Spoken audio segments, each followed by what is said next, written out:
Hello everyone, Zellerant here, and for today's video on Umamusume, we're going to talk about the event tracker a little bit. One of the big parts of the game when it comes to creating your veteran Umas is running your career, where you're having to make constant decisions regarding different things, regarding the Uma or whatever the support cards you're using are.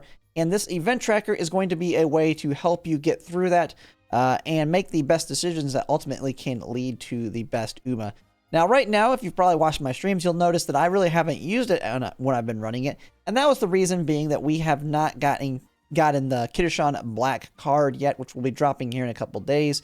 On that banner, since I will be pulling a crap ton on it, that is when I'm going to be getting a lot of SRs, hopefully max limit break on a bunch of them, maybe some potential other good SSRs with some dupes on them, and hopefully a lot of dupes for Kiddushan Black, but we'll kind of have to see what happens with that.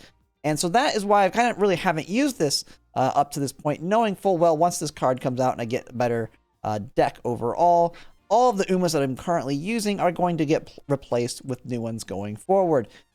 That's the big thing. Now that it's about to come out, this is going to be at its most important if you want to min-max your capabilities with your Uma as you run them through the career. Now, this is going to be on Gametora, so there's a lot of good stuff on here. This has, like, all the prior banners and everything in there. Everything you pretty much want to know about Umamusume is on this website, and I'll have a link to it in the description for anyone that hasn't been here. But what the training event helper is, it falls under the tools here, so you'll want to make sure you just go to pick that. The big thing is make sure you're on global here. If you have it on the Japanese version, when you actually select your cards and come down here, you're going to see everything in Japanese.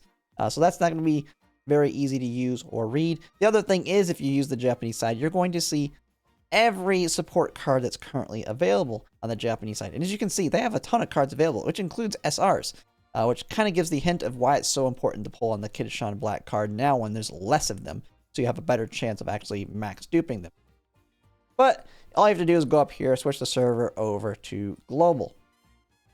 Now, when it comes to getting ready to do a scenario, all you have to do is build the same exact deck that you're going to be using in currently the URA scenario. As future ones get added, you can switch them here. Then you just pick your support cards you're going to be using, whatever you have. And when it comes to the events and stuff, you don't have to worry about like what the dupes are. It's just whatever cards you're going to be using, and you just select them here. And don't do like what I just did there and have two of the same one. So right now we're just going to have some example ones here, and then we're going to use Ogori Cap as our Uma. So this is the scenario we're going to be running. And so how you use this tool is down here, you have all of the choices that can happen within here. And so you can look through this. And one thing you might want to do is before you run, you just kind of review some of these options so you can kind of prepare for them as they pop up in the game. But like, for example, anything that happens with Ogori Cap, it has all of the events that will happen that are specific to her. These will happen regardless of your support cards you have, special events. It kind of gives you an idea of when they're going to happen, like after a race. If you got a first place in a G1, this is your two decisions. Top option, you have one random stat plus 10, skill points plus 45, energy minus 15, and a random hint. And then kind of have the same thing here, except this one changes. You have a choice. It's a gamble of either getting a -5 or -20.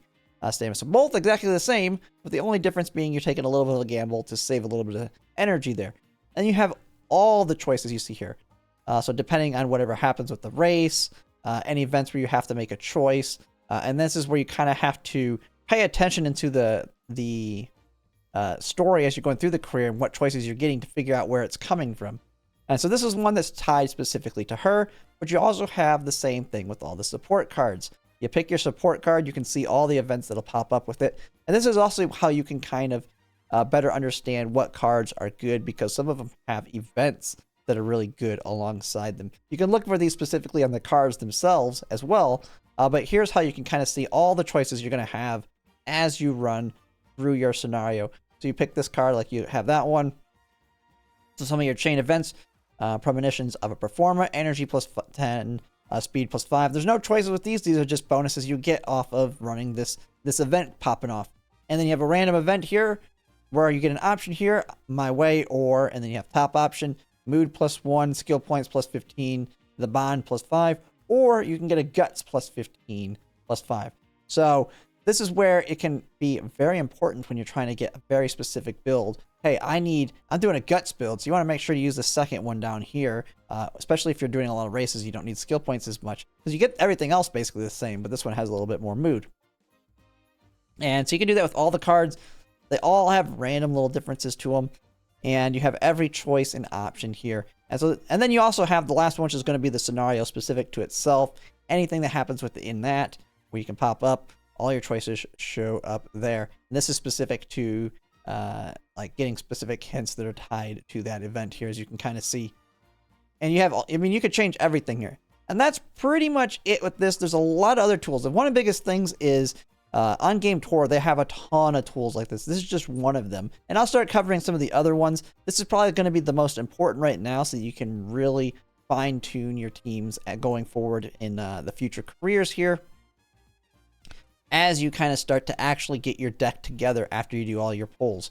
Right now, it's not been too big of a deal, knowing full well that you're going to be replacing everything. You just kind of borrow the one good card you can borrow and then make do with whatever you have right now, which has been quite terrible. But yes, this is something, and I'll be showcasing this actually after Kiddushan Black drops. So if you want to watch my stream when I do all my pulls and then test it out on a race, I will kind of utilize this to kind of go through like a full scenario, especially since I'm going to have a whole bunch of new cards that I'm not used to. So a whole bunch of new events popping off that it's going to be kind of getting used to them, because I've kind of started to memorize the ones that I've been currently using and all the events and what choices are the best ones there, which is what will eventually happen down the line too as you start getting a fine-tuned deck. But this is going to help you kind of figure out what you want to do long-term in that. But also, just make sure to take a look at that as well as all these other ones here, because you have all kinds of tools here, and I'll cover all of them on future videos. Like you have a race scheduler where you can pick your character. You'll know what their stuff, what races they're going to have, what all the races are, so you can kind of plan out, if you're doing a fan run, which races you want to hit, which ones you want to do training, and all that. But yeah, I love this site for Umamusume. It has been a godsend on kind of figuring out everything that I need to with this game, especially since there wasn't as much information as I wanted before the game launched. This makes everything much, much easier. And with that, like I said, I will be streaming a little bit of this on Wednesday after Kiddushan Black drops, but one negative is I do have to work Thursday, so it won't be a very long stream after the polls. But I will plan to stream a lot of this on Friday and Saturday.